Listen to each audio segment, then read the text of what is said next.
Hey, welcome to Film versus Movie, the podcast where we debate the cinema you hate. I'm your co-host, Belton DeLaine-Facey. And I'm Chris Shurr. And on this podcast, we watch the films that have been slandered, desecrated, dropped off a bridge, and had their spine snapped by public opinion.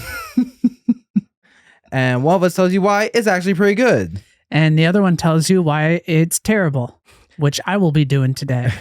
And today's movie is a fan film that gained a lot of traction online called Spider-Man Lotus. This is a fan film made by an independent filmmaker named Gavin J. Canop, and he's very young. I believe his age as of recording this is he's only 20 years old. Damn, I wish I had done something that well done at 20. Yeah, I mean, it was definitely a big task to take on at a young age with the limited experience he had. Yeah, like it's very polished. He did a good job making a movie, but he didn't make a good movie. Yeah. All right. Well, let's dive into the plot. So the film opens with Spider-Man battling the Shocker, which is one of his classic villains, and this causes him to be late for a double date with his girlfriend Gwen Stacy and his friends Harry Osborn and Mary Jane Watson. And soon after that, he decides he's gonna propose to Gwen. And then there's like 5 minutes of establishing shots of New York City. yeah, that is one thing. They definitely spend a good amount of money on New York City B-roll. And then so he plans to propose to Gwen Stacy, and then he chickens out. Then there's like a monologue for a solid like 10 minutes where he's like, I wish I had done it. I wish I had proposed. Everything's changed so much. Yeah. So what happens there is Gwen Stacy is kidnapped by the Green Goblin, and she dies in the ensuing battle, and then Spider-Man kills the Green Goblin, who is actually Norman Osborn, Harry's father. Was like that scene isn't shown in that moment. There are flashes of it as kind of nightmares Peter gets throughout the rest of the film. And they also have the comic book panels in the title screen. Yeah. So, but I feel like that is still something where if you don't know about Gwen Stacy's death in the comics, it doesn't fully explain it. It just kind of utilizes that knowledge to push the story forward. Yeah, honestly, I didn't realize that she was kidnapped. I thought that she just died kind of separately in like a different Spider-Man related incident. I don't know. I wasn't like trying that hard to figure it out. I got the gist. Peter's sad. There's been a lot of deaths recently. I didn't realize it was in the same incident though. So you just thought Peter mourning Gwen and Harry mourning his father were completely separate from each other. I was like, okay, maybe they're related, but I also thought that they believed that Norman Osborn died like a week earlier, because that's vaguely how I remember Spider-Man 1 happening. Like in my head, I'm like, oh, okay, he uses the Green Goblin gas, and then he goes all Green Goblin mode and starts like laughing and killing people. And then I thought it was pronounced he was dead at that point. And then I don't know. I wasn't putting too much thought into it, honestly. Okay, so back to the plot of this. So soon after that, Spider-Man retires because Peter blames himself for Gwen's death, and then I think Harry returns from like a bender, and Peter goes off on him and MJ for not being sad enough about Gwen's death, and then Mary Jane gives him a letter to give to Spider-Man from a sick child who's terminally ill, and basically saying they want to see Spider-Man. Yeah. And kind of like a Make-A-Wish without all the red tape. And that was delivered to him by Mary Jane, who was just chilling at the cemetery waiting for him. Like I don't know if she went there multiple times a day just to wait for people, but that happens 2 times in the movie. It's like she just set up one of those ring doorbells at the cemetery, so when people walk by, she gets a notification. I'm just imagining she doesn't have a lot going on in her life, and so she's like, "Man, Peter and Harry are real sad. Sad people go to the cemetery. I'm just gonna chill there and hopefully run into. Maybe they want to go to this party I want them going to later." Yeah, and so soon after that, Peter visits this turning ill child, Tim, who's a Spider-Man super fan. His room is literally covered in Spider-Man posters and memorabilia. He has Spider-Man video games which exist in this universe where Spider-Man is also real. Yeah, okay. They're playing like a game system that looked to be like 10, 15 years older than Spider-Man was 20 in that movie. Like that was a Atari game system. Was Spider-Man like a character in that universe, and then he just happened to get Spider-Man powers on top of that, and it just worked out that way? Well, maybe it's like a retro thing. It's like, because I remember at some point when we were like in middle school or something, they started selling these games that where they were just essentially joysticks you hook up to the TV and it only had one game. Okay, that's fair. Like I could see him doing something like that. My question is, in this universe, Spider-Man has a secret identity. Who gets royalties off this game? That's a good question. Also, in like every single Spider-Man show, that Spider-Man is Peter Parker. So like if you follow they're like, okay, just look out for Peter Parker. It was in the animated show. Yeah, I mean, I feel like that's one of those things where it's like the only reason no one puts together that Peter Parker is Spider-Man is because Peter Parker just looks like any other guy. As opposed to like Superman and Bruce Wayne, who are canonically jacked. Yeah, but like the same thing happens for Superman. Just like I don't know. I guess when you're doing a boring job, you look ordinary. Yeah, no, that's true. Well, okay, so then he goes and he does the worst Make-A-Wish visit ever. Yeah, so Tim asked him about the girl who fell off the bridge, who's Gwen Stacy, and then he goes into this rant about how like he's actually not a hero and walks out while they're playing this Spider-Man video game. And like and that really is the worst Make-A-Wish. Like when that scene happened, I thought about this Dave Chappelle sketch where he visits this Make-A-Wish kid in the hospital. They play like Madden, and Dave Chappelle just whoops his kid's ass in Madden and trash talks the whole time. I was thinking like, oh, this is like the Spider-Man version of that without the comedy.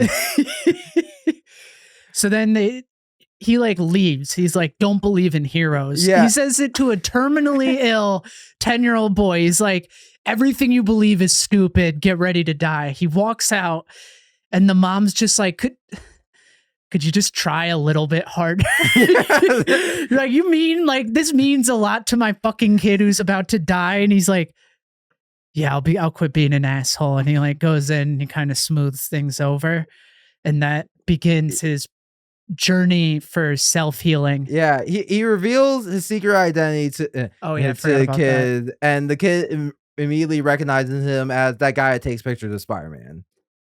Did they run Peter Parker's picture in the newspaper? I'm sure you could Google it. Like he probably has some bio on the Daily Bugle website. Oh, okay, yeah. Just like Peter Parker went to Empire State University. Outside of photography, he enjoys not being Spider-Man. He leaves. He's feeling a bit better. He reveals his identity, which you called it during the movie. You're like, I think he's going to do the 90s cartoon thing where he tells his secret identity and he's like, well, good thing it's safe with him. Yeah. So for those of you who have never seen the 90s animated Spider-Man show, there's a scene where Peter Parker as Spider-Man is visiting this child and they're hanging out, and Spider-Man reveals his secret identity to this little girl, and like you think it's a cute scene. He's like, I trust you, keep it secret, and she's like, don't worry, I will. And then when he swings out the window, the camera zooms out, and you see it's his home for terminally ill children, which you did not know about during the scene at all. I feel like they should make a charity off of that where it's like the terminally ill children get Make-A-Wish, but in exchange they have to like relieve one burden. So like if there's something that you've never told anyone before, but you just need to get it out, you go find like a terminally ill child like 1 week before their death, and you tell them, you're like, I'm the one who gave you cancer. No, it's like apparently it's an actual thing that I've heard, like nurses and hospice workers. That it's an actual thing where people on their deathbed will just confess to the most heinous things ever. So it's like that, but it's like, let's put the burden on children. So yeah, I guess during all this is happening, Mary Jane talks to Harry and helps him get over his dad's death, and so in the end they just all patch things up, and Peter's like, I still have to be Spider-Man even if I don't want to be. Yeah, that's just how it ends with they're going to, what's the bully's name? Oh, Flash Thompson. Yeah, they're going to Flash Thompson's like military going away party or something. Yeah, and all of that is a 2-hour runtime. 2-hour runtime. All right, so let's get into the background of this. So this was directed by Gavin J. Knob. So he really started in late 2020 when he was 16 years old. He started making a series of fan-made edit trailers for a fictional Spider-Man series. So for this, he wasn't shooting any footage himself. He was just editing footage from various movies and TV shows into a trailer. So he's making like AMVs. What is that? Like an anime music video where you take clips from an anime and then you add your own music over it. Essentially, yeah. Look, I'm not hating. I've watched plenty in my life. Yeah, like, I mean, that's what it is. I mean, yeah, that's essentially what he was doing. So he was doing that. He got a bit of an audience through that. So then in January 2021, he on his YouTube channel, he announced his plan to make Spider-Man Lotus project and launch an Indiegogo with a goal of $20,000. Now, in February 2021, he dropped an edit trailer for this, and after that, the Indiegogo got over $100,000, just way over the goal. I wonder what the average donation was. Let's see if I can find it. I have it. Like, I'm curious if it's like a bunch of small donations or it's just like one person donated like $75,000 because they have enough money to do that. Okay, so I'm looking at the Indiegogo page now. It made a total of $112,000 with a total of 2,800 backers. It's probably about $50 per donation. Yeah, that's just the math in my head. I don't know. Maybe someone listens to this and pulls out the calculator to actually do it themselves. I could do that, but I'm not going to. Yeah. That's the thing. We're here for movies, not math. Nope. He finished the script in May 2021, and they filmed in June through August of that year. And while this is going on, he's still posting updates and stuff on his YouTube channel. So he's still building an audience. In October 2021, John Watts, who directed all the MCU Spider-Man movies, actually, I think he tweeted out something in support of the project. And so this was originally supposed to come out in January 2022, but it kept getting delayed. And now the project ran into controversy because in June 2022, screenshots of Warren Wayne, who plays Peter Parker Spider-Man in the movie, use racist and homophobic slurs in text messages. He made an apology blaming his conservative upbringing. Oh, jeez. And so Gavin, he made something to try to explain away, apologizing. But then soon after, leaked messages showed Gavin Knapp, the director, also made racist and ableist remarks.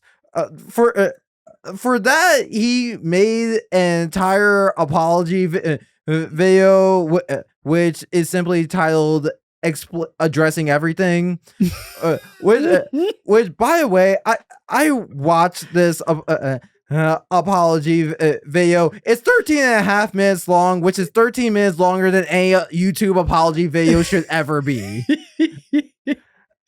And like in the he kind of gave the same explanation, like, oh, the way I grew up, I was a terrible person back then, except, like, remember, at this point, he's, like, 18, so back then really wasn't that far away. And then there, he also addressed concerns that he wasn't paying artists for the film, which I didn't even know about. Like, I could, like, there are various articles written on this. I didn't see one that addressed accusations he wasn't paying artists for what he promised. How much of that $100,000? I feel like they spent so much on establishing shots in New York. They're like, yeah, no, I just couldn't pay for it. We actually paid for like a fifth of the New York City budget with drone shots. I have no idea. Apparently, at some point, he had an open call to submit artwork for that opening title sequence and the artwork on Tim's wall in the movie, and promised some compensation. I have no idea how much. Oh, okay. I was thinking of like actors, but no, none of the actors complained they didn't get paid. But yeah, after all this, a lot of the original Indiegogo backers and some of the artists that submitted artwork, wanted their names removed from the credits, but he never did that. See, that kind of seems on brand for him. Yeah. He seems like a bit of a prick, so like that worked out. So the movie came out in August 11th, 2023. They had an LA premiere. And before I continue, I just wanted to say, on his IMDb page, Gavin lists his height as 6'10". First off, most directors do not have their height on their IMDb page. Second, I saw pictures of him with people at the premiere. Unless there's a colony of giants in LA I've never heard of, there's no way he's 6'10". But honestly, that does seem like a thing a teenage guy would do as soon as they find out that once you make your IMDb page, you can just put anything on there. Look, I feel like most directors don't include their height because they're not 6'10". Like, if I were 6'10", I guess you wouldn't really need to put it anywhere because people will be like, yeah, we know you. We saw you from everywhere we go. You're just tall enough. You just look up and we can see the top of your head. But yeah, I mean, if I was that tall, I don't think I'd give my height. I let people speculate. Because I mean, what makes you sound taller? A definite height, or everyone having a different answer, but it all being ridiculously tall? I feel like the way to seem really tall is you have to have like a scholarship to at least a D2 school. That's like the true way to prove that you're tall is have a D2 basketball scholarship. Yeah. Honestly, if you're 6'10" without a D1 scholarship, that just means you're completely unathletic.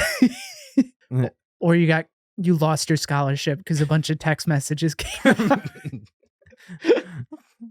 Yeah. All right. So as we mentioned, this was a fan film, and he did gain a bit of an audience throughout this whole process. But he kind of got lucky with the timing, because between the WGA and SAG-AFTRA strikes, that this meant a lot of content creators on TikTok and YouTube they couldn't cover any movies coming out that were that were from struck companies, and obviously a lot of them gain a big audience from covering a lot of superhero related content, whether it be Marvel or DC. So a lot of them saw this as, hey, a Spider-Man movie I can talk about is coming out. So so this helped it reach a new audience, but of course a lot of people didn't like it, so it quickly turned into, hey, this is a bad movie. It currently sits at a 3.1 on IMDb. And just to give you perspective on how many people watch this, about a month before the movie came out, he released a small clip of it on his YouTube channel that, as of recording, has 83,000 views. The full film has 4.4 million views. Damn. Yeah, on YouTube. And in case you're wondering why he's not being sued by Marvel and Sony, it's because they're making no money off of this. The film is available for free on YouTube, no ads. I like that you laid up. You're like, yeah, a lot of creators, they needed something to talk about from non-struck companies, which is the exact situation we're in right now. Yeah, it really is. Like, the reason we're talking about this film right now is because of the strike, and we're avoiding struck companies. And we're like, okay, well, we can talk about this Spider-Man. Yeah, I mean, it came up on our radar through this way. I mean, I know you're not on TikTok. Talk that much or really at all, but like some of these creators, it was very clear, like from not talking about Marvel or DC stuff, it's like they were going through withdrawal, and this just gave them a little bit of that hit. They're like, oh, I just need those numbers. I need that fuck, what do you call people I need those interactions. Yeah. That's the word. All right, you want to get into the movie? Yep. All right. So now it's time for our opening arguments. I will be defending this. And I will be attacking. All right. So my opening argument. A lot of people have seen this film, and most of them have terrible things to say. In reality, that's on them for expecting more from a fan film, which is what Spider-Man Lotus is. It fully captures most of the spirit of what a fan film is and should be. A dedicated fan showing their interpretation of a popular character. That's all Knopf wanted to do. What he didn't ask for was $100,000 to do it. That's the fault of the community for giving it to him. We are still watching an amateur with a camera. Not much changes just because the camera is more expensive. Spider-Man is a 30-minute fan movie that ran an hour 30 too long. It doesn't suck for being a fan movie. The production is solid, but a polished turd is still a turd. Okay, so like I fully believe that like everyone talking about this, like if you've seen other fan films online, they are like small budget things, and people showing what they can do. This was that and it's like it's really only because of the strike that's being compared to an actual feature-length movie that's professionally done. And to be honest, Knopf, he had reasonable. Honestly, it looks like he had the idea of something much smaller, but then he got way more resources than he had in mind and had to just make crazy adjustments. Yeah, I get that. Here's my issue with the movie. Like, it's shot well, it's directed well. You watch it and you're like, this is like a pretty quality production. But I'm judging it as fan fiction. I read a lot of fan fiction, Belton, and like fan fiction is like rough. And it can be ugly, but like it's all over the place and fun. That's kind of what's great about fan created stuff. This is just so boring.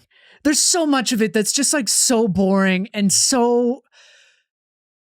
Why is it so emotional? Like even in like a high quality production, this would be 10 minutes of the movie. But in this, it's an hour. They could have 45 minutes of this. It could have been pretty like kind of interesting. All you had to do was the opening scene with the fight. Then you cut to the aftermath. Then you cut to MJ talking to Peter in the cemetery. You go to the hospital visit. You get Spider-Man back on his feet. Boom. 45-minute experience. Very polished. Well done. I would have been like, okay, this is great. But an hour at a 2-hour-long length, you're just like, you had a lot of resources. You could have done so much with this, and you made the most boring, repetitive, just like, oh my God, I wanted to turn the movie off, Bella. And like, we had to do it for this podcast, so we had to finish it, but I really wanted to turn the movie off. Okay, but here's the thing about having a lot of resources. Like, a large part of directing and producing is knowing how to utilize your resources, and like, cannot, he admitted himself, he was a first-time filmmaker, did not have much experience with it. So when you're in that position, getting all that resources can actually like be detrimental, because it's essentially a lot more stuff to manage. Like, because remember, like, the estimated budget for this total around $120,000. He originally asked for a sixth of that. So so honestly, like, I do think it was originally probably a half-hour movie. Like, I imagine a good bulk of it was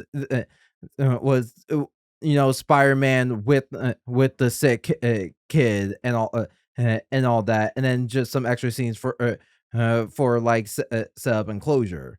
But he suddenly got a lot more than he asked.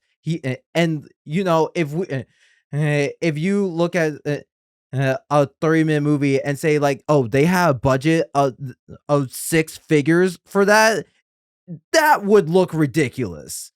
And so he clearly felt a pressure to do a lot more. And I'm not sure if he had a full draft of the script when he initially launched the Indiegogo, but either way, in the span of 3 months, he came out with a completely different version. Okay, yeah, that's like all very fair, but I feel like it's kind of an excuse where you're like, yeah, in fairness, this was his first feature film. It was his first time dealing with large amounts of money as it relates to spending for production.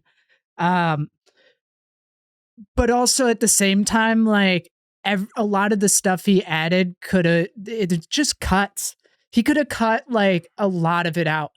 Where one of my big issues with the film is, it's like you have show don't tell. So he did that. He showed. But then on top of that, he also told. And then on top of that, he told it again. And on top of that, he told it again. And instead of adding up to something bigger, it's just rehashing the same thing over and over again. It's like in the first 20 minutes, you show Peter having fun with his friends. And then he's sad after. You're like, okay, he had fun with his friends. His friends died. He's showing me very clearly that Peter's pretty heartbroken about this. But that's not all he did. He also added a solid 10 minutes of monologue and exposition at the beginning of the film where it's just Peter being like, I wish I could go back to that time. Oh man, if I could go back to that time was when everything was great. See, I'm sad now, but before that, I was very happy. But then bad things happened, and now I'm unhappy. See, generally what happens is I had a lot of happiness in my life, but then something bad happened, and now I have a lot of sadness in my life, and I'm struggling with it. And then it goes on to show you that he's struggling with it. And then someone will tell Peter that he's very clearly struggling with it. And then he's also very clearly struggling with it. And then he tells 9 other people, he's like, man, I'm struggling a lot. It's just, you get what I'm saying? He's rehashing the same thing in every single way possible, which admittedly is a mismanagement, but I'm not judging whether or not this is a good attempt for someone doing their first film. I'm just judging about whether it's good or not. And he made a ton of mistakes. Okay, well, I mean, that's also what a fan film is for. It helps filmmakers kind of harness their craft more in what's supposed to be a low pressure environment. Man, it's like what you just said. Anyone who's been in a writers group has given that no umpteenth amount of time, and it's and like that again, that's just something where it's like, oh, he suddenly has to expand the story. If he already had a complete story, where does he go with that? Okay, do you want to know what I think he should have done? Make a 30-minute film, have it spend like $20,000 on a camera you can use for the rest of your life, and then just do like an $80,000 30-minute film that's polished and looks great on a reel. Okay. Is that like a criminal thing? Did I just commit fraud? No, it's not. It's not committing for fraud. Any decent accountant can will make sure you're not getting sued by the IRS or anything. The only thing is an $80,000 short film is absolutely absurd. Cause like going to film festivals, talking to other filmmakers, the highest budget I've ever seen for a short film is $25,000. And when me and my friends saw that, watched the film, we were wondering where did all of that money go? Because we were both like we could do so much more with $25,000, and so that's something where it's like having that that's something where it makes it look like you don't know how to manage a budget. Okay, that's fair. Wait, how much did your most recent short film cost, if you don't mind me asking? I think including all the festival submission fees, probably like six, maybe close to 7,000. Okay. But that was like a what, 8 to 11 minutes? That was 12 and a half minutes. Okay. I really liked it. It was a good film, but okay, this might just be, you might be defending it as another filmmaker. I wasn't thinking too far into like how it would look when you're submitting to other stuff. So you're saying he added he made a worse movie purely because it would have looked a lot worse from if you made $100,000 30-minute film. Yeah, cause on some website that has a lot of like independent, like no budget film resources, it's like this one guy did an article about how he spent it was some absurd number. It might have been like $200,000 on a short film. It was like he saved for years. So Plasma, all the comments were clowning him. Like literally every single comment was like, "Why would you spend that much? Just like work with a smaller budget." And something where Gavin wants to be a filmmaker, so it's like this has to show he can do something with what he has. Because again, the Indiegogo is public. I think if it was something where he could only spend 20,000 without everyone knowing how much money he got, he would try to do that and say this is a $20,000 short film. Okay, but also he could have made an hour and 15-minute long film instead of an hour and 50-minute long film. That's the other thing, is like he made a long film, all things considered. Like he could have made a 90-minute film, but it was a full 2 hours.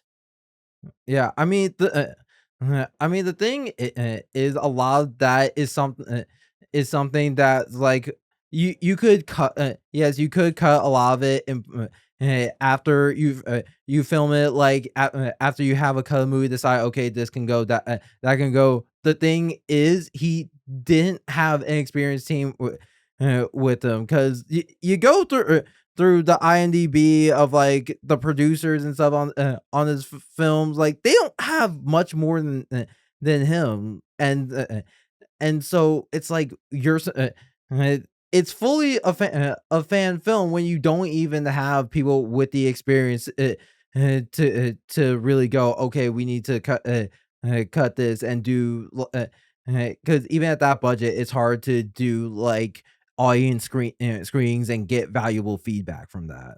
All right. Okay, I'm sorry. I'm kind of like, I would have added in a scene instead of like more mopey Spider-Man scenes. You could have put Spider-Man in a difficult situation where it could have been like a robbery in progress that he's forced to just ignore. Like there could have been other things that you could have added in to eat up some of that time that weren't establishing shots of New York City, Peter looking mopey, or like,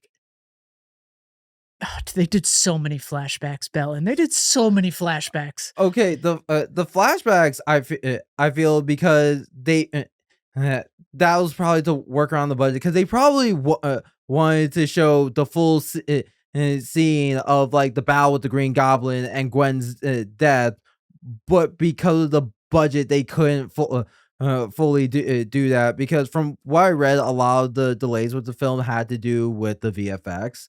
So that was probably their way of like showing parts of it, but not the whole thing.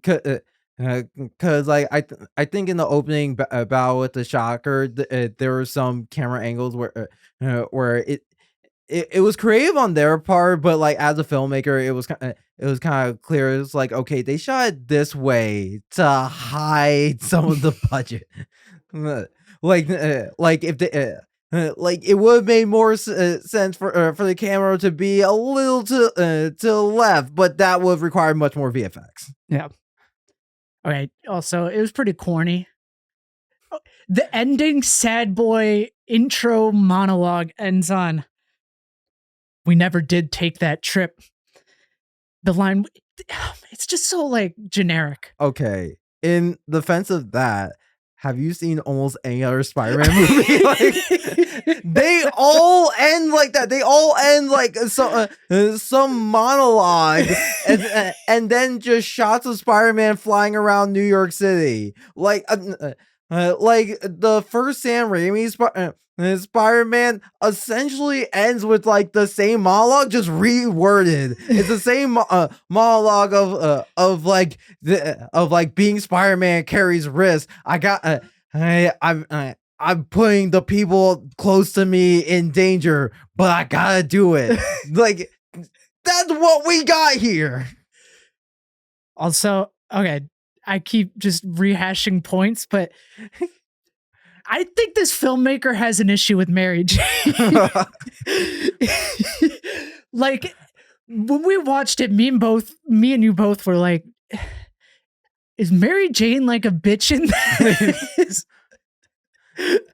Yeah, I honestly feel like maybe the whole storyline with Harry and Mary Jane wasn't part of like the original script before it expanded, and so like in a rush to make the script,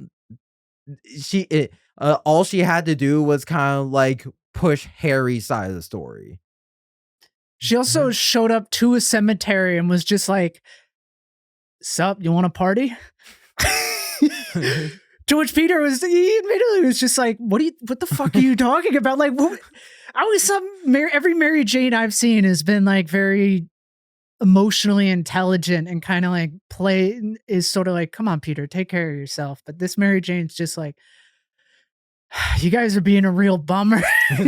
They should have just leaned into her being an absolute weirdo. That green makeup she had on, and they could have pulled it off pretty well. I didn't like her look from the party. I mean, I will say that that's one thing I pointed out while filming, is like they got lucky that Gwen Stacy's classic comic book appearance works really well with a bad wig. Like she has bangs and a hair clip on top. That's kind of like the essential filmmaking code for hiding a bad wig.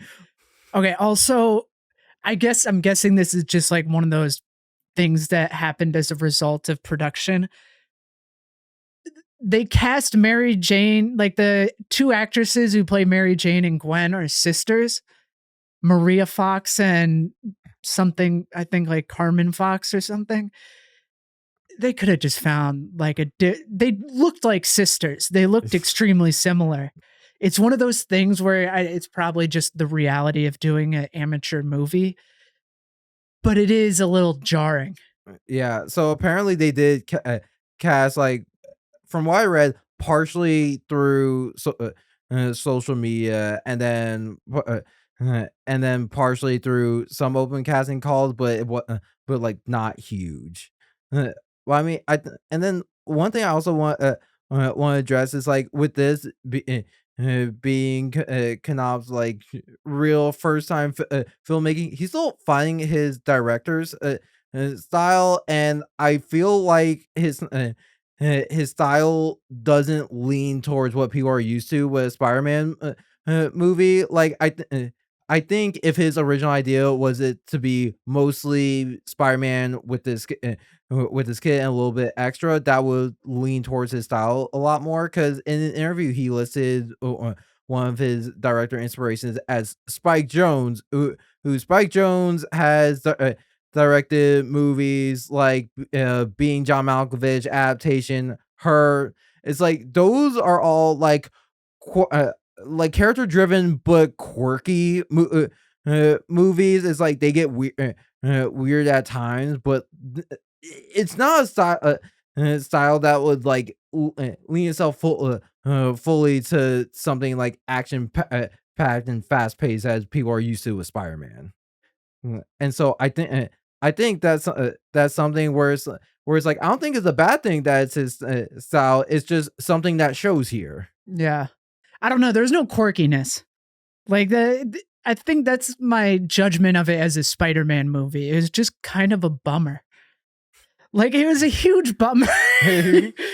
Like if you're judging it as like a Spider-Man fan movie, you're like, oh, okay. You're like, oh man, this is just sort of sad and boring.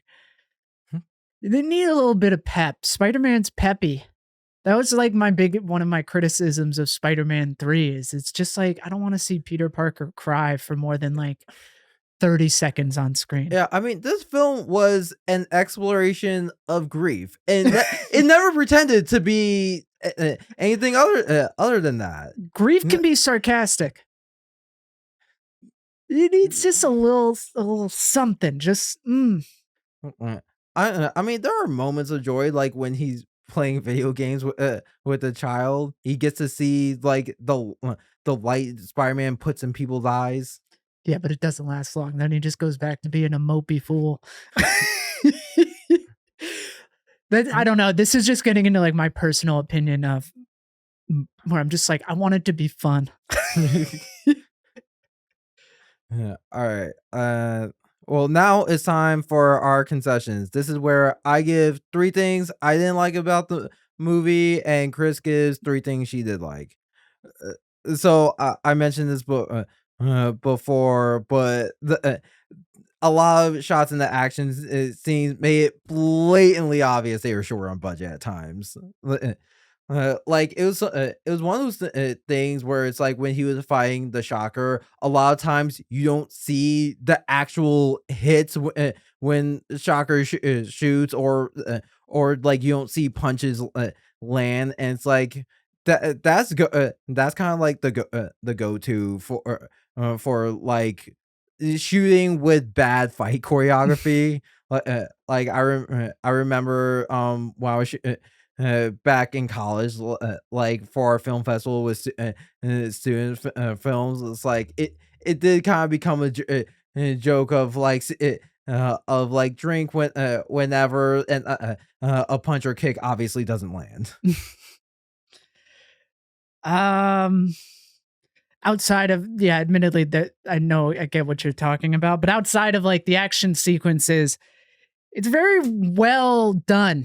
Like in terms of how it looks visually, there's not a ton of moments where you're just like, oh yeah, this is like someone you're like, okay, I could see this being like a bad studio movie. Yeah, like it did have a consistent look to it, and like especially with a lot of the nights scenes, they set it up very smartly. Where it's like I'm not sure if you know this, but like as a filmmaker, I know it's like okay, with this setup, they don't need to spend as much on lights for a night scene as they normally would. Yeah. And it's like they get away with it with style. Um, my second concession, the story stagnated for so long. Like, all all like the drone shots of New York.